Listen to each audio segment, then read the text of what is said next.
ভাষা এমন একটি আলোচনার ক্ষেত্র যার গভীরতা খুঁজে পাওয়া সত্যিই কঠিন। আমরা ভাষা নিয়ে বহু রকমের আলোচনা করি, কিন্তু একটি মূল বিষয় সম্পর্কে আলোচনা করতে ভীষণভাবে ভুলে যাই। তার নাম হলো সোশিও লিঙ্গুইস্টিক্স। জানি যে বিষয়টি অনেকাংশেই নতুন, কিন্তু সমাজ ভাষা বিজ্ঞান বা সোশিও লিঙ্গুইস্টিক্সকে বাদ দিলে ভাষার আলোচনা কখনোই সম্পূর্ণ হতে পারে না।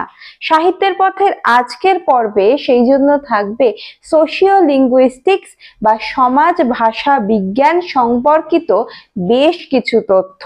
আশা করি এই ভিডিওটি সম্পূর্ণভাবে দেখলে তোমরা বা আপনারা সমাজ ভাষা বিজ্ঞান কেন্দ্রিক একটি পরিপূর্ণ ধারণা লাভ করতে পারবেন। সত্যি কথা বলতে কি, সমাজই হলো আমাদের ভাষার নিয়ন্ত্রক। এই যে আমরা যে ভাষায় আজকে বসে কথা বলছি, সেটাকে আমরা ভীষণভাবে আধুনিক বলতেই পারি, কিন্তু আজকে থেকে আরো 10 বছর পরে ভাষা যেখানে গিয়ে পৌঁছবে, সেটার সঙ্গে আজকের ভাষাকে তুলনা করলে হয়তো আধুনিক বলে নাও মনে হতে পারে। তার মূল কারণ হলো সমাজের দ্রুত পরিবর্তন। একটি ছোট্ট নমুনা দিলে অদ্ভুত লাগবে। আজকালকার বাচ্চারা সহজেই যে কোনো মানুষকে আঙ্কেল সম্বোধন করে। আমরা যখন ছোট ছিলাম তখন আমরা এই আঙ্কেল শব্দটি খুব একটা ব্যবহার করতাম না।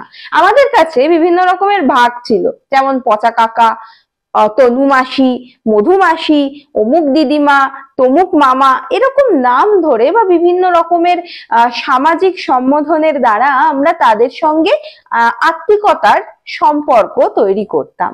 কিন্তু এই বিষয়টি আজকে ঘটার অন্যতম একটি কারণ হচ্ছে সামাজিক দূরত্ব। আজকের বাচ্চাদের সঙ্গে আমাদের যে ছোটবেলা, তার খুব একটা মিল নেই। আমরা যেরকম ভাবে আত্মীয়দের সঙ্গে অনেক বেশি সম্পর্কিত ছিলাম, আজকের বাচ্চাদের সঙ্গে তাদের একটি দূরত্ব তৈরি হওয়ার কারণেই এই একটি সর্বজনবিদিত আঙ্কেল শব্দের প্রয়োগ লক্ষ্য করা যায়। সেই কারণে লক্ষ্য করা যাচ্ছে যে বিদেশি সম্বোধন আঙ্কেল আজকে আমাদের এখানেও ঢুকে পড়েছে। ওদের দেশের মতোই আজকেও আমাদের বাচ্চাদের সঙ্গে তাদের আত্মীয়দের খুব একটা কাছের সম্পর্ক গড়ে উঠতে পারছে না, সেই জন্য আলাদা আলাদা সম্বোধন তৈরি হচ্ছে না। এই যে হঠাৎ করে ভাষার পরিবর্তন, সমাজের একটি কারণের মাধ্যমে সমাজ ভাষা বিজ্ঞান মূলত এই বিষয়টি নিয়েই কাজ করে। তাছাড়াও দু একটি উদাহরণ দিলে বিষয়টি আরো সোজা হবে। সেটা হচ্ছে যে সমাজ ভাষা বিজ্ঞান হলো এমন একটি ক্ষেত্র যেখানে দেখা হয় যে সমাজ কিভাবে ভাষাকে নিয়ন্ত্রণ এবং নির্মাণ করছে। সমাজ ভাষাকে বলা হয়ে থাকে study of variation in language. এইখানেই কথাটি বলার, ভেরিয়েশন ইন ল্যাঙ্গুয়েজ। আমরা সাধারণভাবে যদি আমরা নিজেরা যারা বাংলা পড়েছি, মোটামুটি ভাবে উপভাষা বিষয়টির সঙ্গে আমাদের সম্পর্ক রয়েছে। উপভাষা বিষয়টি কিন্তু সমাজ ভাষার বলা যেতে পারে একটি অংশ বা একটি অঙ্গাঙ্গি ভাবে জড়িত, কিন্তু সমাজ ভাষা আরো বেশি আধুনিক। সমাজ ভাষা দেখায় যে আমরা বিভিন্ন ক্ষেত্রে বিভিন্ন ভাবে কথা বলে থাকি। যেমন আজকে আমি ভিডিওতে যেভাবে কথা বলছি, আমি আমার সাধারণ জীবনে হয়তো এইভাবে কথা বলি না। যে শিক্ষক তার ক্লাসে গিয়ে ছাত্রদের সঙ্গে যেভাবে কথা বলেন, তিনি নিশ্চয়ই পাড়ার দোকানে গিয়ে সেরকম ভাবে কথা বলবেন না। ঠিক একই রকম ভাবে পেশাগত কারণে, লিঙ্গ ভেদের কারণে, সমাজ নয়, বিভিন্ন জায়গার অবস্থানের কারণে, ধর্মগত কারণে, জাতিগত কারণে আমাদের একই যে ভাষা, সেই ভাষার মধ্যে নানা রকমের প্রভেদ ঘটে থাকে। সমাজ ভাষা বিজ্ঞান এই বিষয়টা নিয়েই আলোচনা করে থাকে। শুধু যে বিভিন্ন ক্ষেত্রে আমরা বিভিন্ন ভাষার ব্যবহার করি তাই নয়, অনেক ক্ষেত্রে দেখা যায় যে কোনো ব্যক্তি সেক্রেটারি এই শব্দটিকে নানাভাবে উচ্চারণ করছেন, বা এই একক একটি শব্দকে বিভিন্ন ব্যক্তি বিভিন্নভাবে উচ্চারণ করছেন, যেটাকে আমরা অ্যাকসেন্ট বলে থাকি। যেমন কেউ এটাকে সেক্রেটারি বলছেন, কেউ এটাকে সেক্রেটারি বলছেন, কেউ এটাকে আবার অন্যভাবে উচ্চারণ করছেন। আমাদের বাংলা ভাষাতেও আমরা এরকম অনেক রকম শব্দ পাই, যেগুলিকে বিভিন্ন জন বিভিন্নভাবে ব্যবহার করে থাকেন। সমাজ ভাষা বিজ্ঞান এই নিয়েই চর্চা করা শুরু করে এবং তারা দেখে যে একটি মানুষ তার বড় হয়ে ওঠার কারণে বিভিন্ন রকমের ভাষার যে স্টাইল সেগুলিকে অ্যাডপ্ট করে।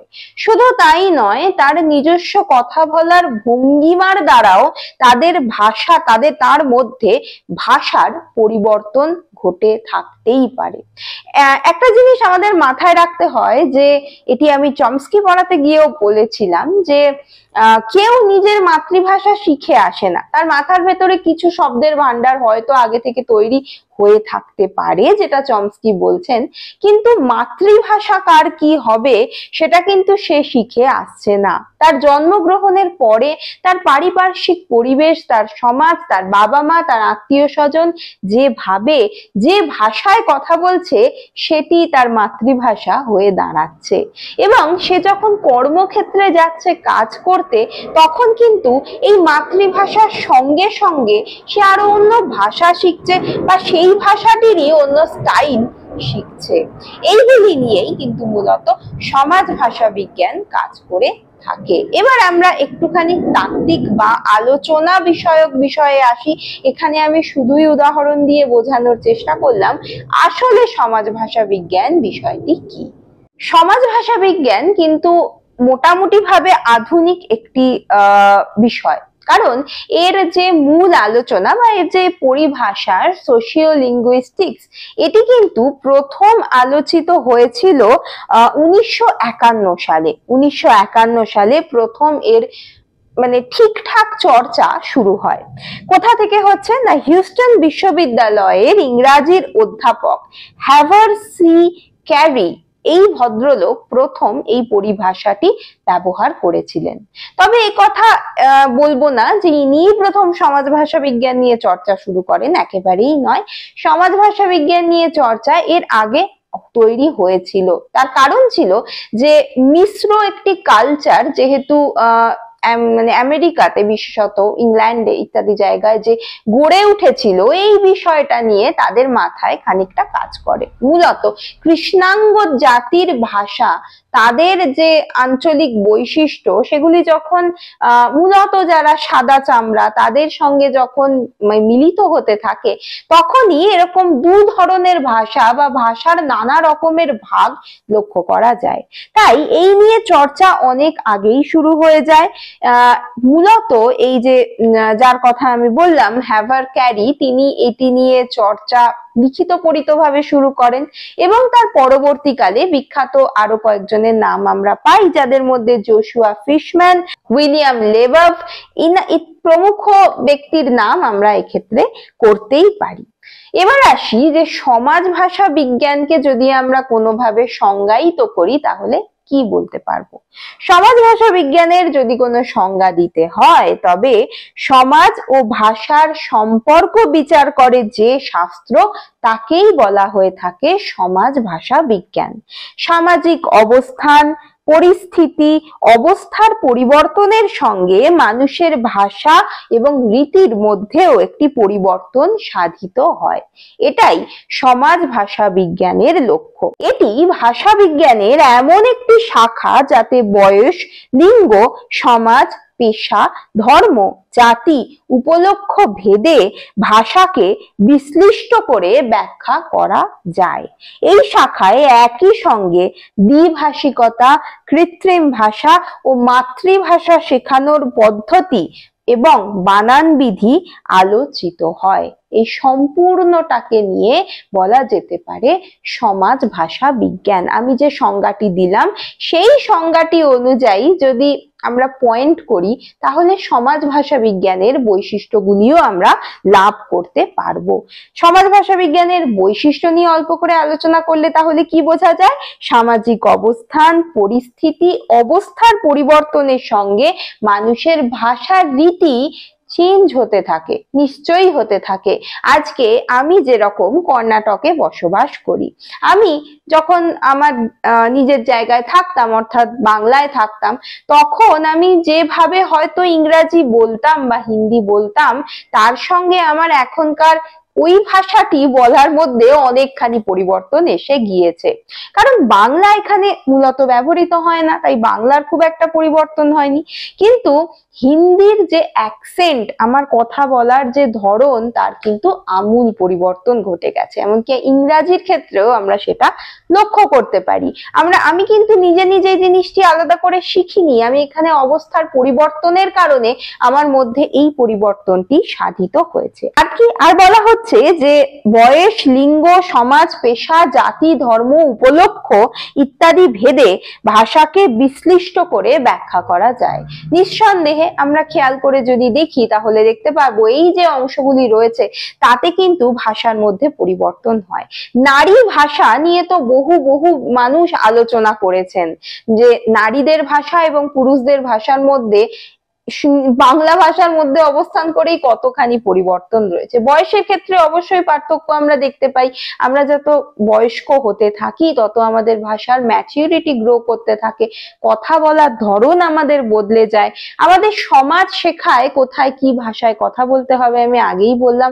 ধর্ম এবং জাতিভিত্তিক ক্ষেত্রেও আমরা দেখতে পাই যে ভাষার মধ্যে অনেকখানি পার্থক্য ঘটে যাচ্ছে। তার সঙ্গে সঙ্গে এই ভাষার মাধ্যমে কিন্তু দ্বিভাষিকতা, কৃত্রিম ভাষা এবং মাতৃভাষাও শেখানো হয়ে থাকে। তার যে পদ্ধতি সেগুলিও কিন্তু শেখানো হয়ে থাকে এই সমাজ ভাষা বিজ্ঞানের দ্বারা। সমাজ ভাষা বিজ্ঞানকে আমরা মোটামুটি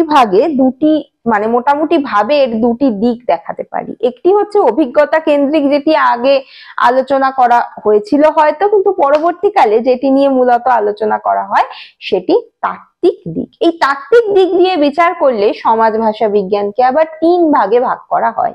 সে 3টি কি কি? বর্ণনামূলক অর্থাৎ ডেসক্রিপটিভ সোশিওলজি অফ ল্যাঙ্গুয়েজ, পরিবর্তনমূলক অর্থাৎ ডাইনামিক, প্রয়োগমূলক অর্থাৎ অ্যাপ্লাইড। এবার প্রথমটির প্রথম যে বর্ণনামূলক ভাষা বিজ্ঞান সেটি নিয়ে ছোট করে আলোচনা করি। সেই বর্ণনামূলক ভাষা বিজ্ঞান মূলত বলে বা বর্ণনামূলক সমাজ ভাষা বিজ্ঞান মূলত বলে ভাষার বৈচিত্র্য, তার বক্তা, শ্রোতা এবং উপলক্ষ, এই 3টি বিষয়, অর্থাৎ একটি ভাষার যে বহিরাঙ্গিক বিষয়গুলি সেগুলি নিয়ে যে আলোচনা করে থাকে সেটি হচ্ছে বর্ণনামূলক ভাষা বিজ্ঞান। কারণ তার মতে ভাষার উপলক্ষ, তার বক্তা, শ্রোতা, এই 3টি বিষয় ভীষণভাবে গুরুত্বপূর্ণ। অবশ্যই, না হলে তো কমিউনিকেশন তৈরি হবে না। দ্বিতীয়টি অর্থাৎ যাকে বলা হচ্ছে পরিবর্তমান বা পরিবর্তনমূলক, সেই সমাজ ভাষা বিজ্ঞান কি নিয়ে আলোচনা করে? দ্বিতীয় সমাজ ভাষা বিজ্ঞান আলোচনার ক্ষেত্রে থাকে যে সমাজ ভাষার উদ্ভব, বিবর্তন, বিস্তার এবং সংকোচন, অর্থাৎ সমাজ ভাষা বিজ্ঞানের যে ভিতরের অংশ সেটা নিয়ে মূলত এই দ্বিতীয় অংশটি আলোচনা করে থাকে। এছাড়াও যে কটি মূল বিষয় নিয়ে এই ভাগটি আলোচনা করে তা হচ্ছে দ্বিভাষিকতা, দ্বিবচন, মিশ্র ভাষা। এই 3টি বেশ গুরুত্বপূর্ণ একটি জিনিস। এর মধ্যে আবার মিশ্র ভাষা, এই বিষয়টি নিয়ে আমি আগে একটি ছোট্ট রিল বানিয়েছিলাম, সেটি আমি চেষ্টা করব আমার ডেসক্রিপশন বক্সে দিয়ে দিতে। সেখানে পিজিন এবং ক্রেওল কাকে বলে সেই নিয়ে একটি ছোট্ট আলোচনা রয়েছে। যাই হোক, দ্বিভাষিকতা, এগুলি টিকা হিসেবে অনেক সময় তোমাদের আসে। দ্বিভাষিকতা বলতে কি বোঝায়? দ্বিভাষিকতা হচ্ছে একই ব্যক্তি দুটি সম্পূর্ণ পৃথক ভাষায় যখন দক্ষতা দেখাতে পারেন তাকে বলে দ্বিভাষিকতা। এবারে তোমরা বা আপনারা বলবেন যে এটা তো যে কেউ পারে, আমি ইংরেজি, হিন্দি, বাংলা, মারাঠি যে কোনো ভাষাতে ভীষণভাবে পটু হতে পারি। কিন্তু দ্বিভাষিকতার একটি রুল আছে। সেই রুলটি কি? যে প্রাতিষ্ঠানিকভাবে শেখার মাধ্যমে আপনি যে ভাষা শিখছেন সেটিকে দ্বিভাষিকতার অঙ্গনে আনা হবে না। মানে আমি ইংরাজি শিখেছি ছোট থেকে এবং আমি বাংলা জানি, এই দুটি ভাষায় আমি দক্ষ, তাহলে আমি দ্বিভাষিকতার মধ্যে পড়বো না। কিভাবে পড়বো? না, আমি কোনো জায়গায় থাকতে থাকতে সেখানকার অঞ্চল, সেখানকার মানুষ, সমস্ত কিছুর সঙ্গে মিলেমিশে গিয়ে স্বতঃপ্রণোদিত ভাবে যখন নিজে ভাষাটি শিখতে পারছি এবং আমার নিজের ভাষার সঙ্গে একাত্ম করে সেটিকে যখন ব্যবহার করছি, সেটি হচ্ছে দ্বিভাষিকতা। যেমন আমি একটু আগেই বললাম যে আমি কর্ণাটকে যেহেতু থাকি, আমার হিন্দি এবং কন্নড় ভাষা দুটির মধ্যে একটি মিল লক্ষ্য করা যায়, দুটি মিলিত হয়ে গিয়েছে। আমি এই ধরনের দ্বিভাষিকতায় অন্তর্ভুক্ত হতে পারবো। দ্বিতীয় যে বিষয়টি নিয়ে আলোচনা করা হয় সেটি হচ্ছে দ্বিবচন বা দ্বিবাচন। দ্বিবাচন বলতে কি বোঝায়? সমাজে একই সময় ভাষার দুটি রূপের সৃষ্টি হয়, একে বলে দ্বিবাচন। আমাদের বাংলা ভাষায় একসময় সাধু এবং চলিত এই দুটি ভাষা ছিল। সাধু ভাষা হচ্ছে সাহিত্যের ভাষা, চলিত ভাষা হচ্ছে মৌখিক ভাষা। এই দুটি ভাষা পারস্পরিকভাবে অবস্থান করে আমাদের ভাষাকে এগিয়ে নিয়ে যেত, একেই বলা হয় দ্বিবাচন। এখনো প্রচুর ভাষার মধ্যে এরকম জিনিস লক্ষ্য করা যায়। মিশ্র ভাষা কি? মিশ্র ভাষা হচ্ছে মূলত দুই প্রকারের বা একাধিক মিলিত এক ধরনের জগা খিচুড়ি ভাষা। আমরা বাংলিশ খুব ব্যবহার করে থাকি আজকাল। তো এই ভাষার কোন রকম যে ব্যাকরণগত দিক, তার যে সৌন্দর্য খুব একটা থাকে না। মানুষ কোনো প্রয়োজনের খাতিরে বা কাজের ক্ষেত্রে এই রকম ভাবে একজন আরেকটি ভাষার সঙ্গে যুক্ত হতে হতে দুটি ভাষা মিলেমিশে এক অদ্ভুত ভাষার সৃষ্টি হয়, যেটা আমি বললাম বাংলিশ। সেইখান থেকেই কিন্তু তৈরি হয় মিশ্র ভাষা। আর তৃতীয় যে অংশটি আসছে, অর্থাৎ প্রথম দুটো বললাম বর্ণনামূলক পরিবর্তনমূলক, তৃতীয় হচ্ছে প্রয়োগমূলক অ্যাপ্লাইড। প্রয়োগমূলকের ক্ষেত্রটা হচ্ছে মূলত কাজের ক্ষেত্র, যেখানে সমাজ ভাষা বিজ্ঞানের দ্বারা কোনো মাতৃভাষা তাছাড়া দ্বিতীয় ভাষা মানে যেটাকে বলা হয় অনুবাদ, লিপি ইত্যাদির যে লিপিগুলি তৈরি করা বা কোন রকমের কোনো বানানের বিষয়ে কোনো কাজ করা ইত্যাদির ক্ষেত্রে সমাজ ভাষা বিজ্ঞানকে কাজে লাগানো হয়ে থাকে, সেটাকেই বলা হয় প্রয়োগমূলক। মূলত সমাজ ভাষা বিজ্ঞানের যদি একটি বাইরের আলোচনা করি তাহলে এই অবধি আলোচনার সম্পূর্ণ হয়ে যায়, এর থেকে বেশি আর করতে হয় না। কিন্তু সমাজ ভাষা বিজ্ঞান আমাদের আজকের দিনের ভীষণভাবে চর্চিত এবং আলোচিত বিষয়। সমাজ ভাষা বিজ্ঞান আমাদের ভাষার মধ্যেই অবস্থান করছে, সমাজই মূলত ভাষাকে এগিয়ে নিয়ে চলেছে, পরবর্তীকালেও সমাজই কিন্তু ভাষাকে এগিয়ে নিয়ে চলবে। তাই এর আলোচনা এখনো চলছে, মানে এই নিয়ে গবেষণা এখনো চলছে, এখনো শেষ হয়নি। তবে এই বিষয়ে আলোচনা আরো শুনতে হলে আমাকে কমেন্ট করে জানাবেন। আজকে কিরকম লাগলো সেটিও কমেন্ট করে জানাবেন। ভালো লাগলে একটা লাইক করে দেবেন, আর উৎসাহিত করতে একটু সাবস্ক্রাইব করে যাবেন। আজকে তবে এই পর্যন্তই, ধন্যবাদ।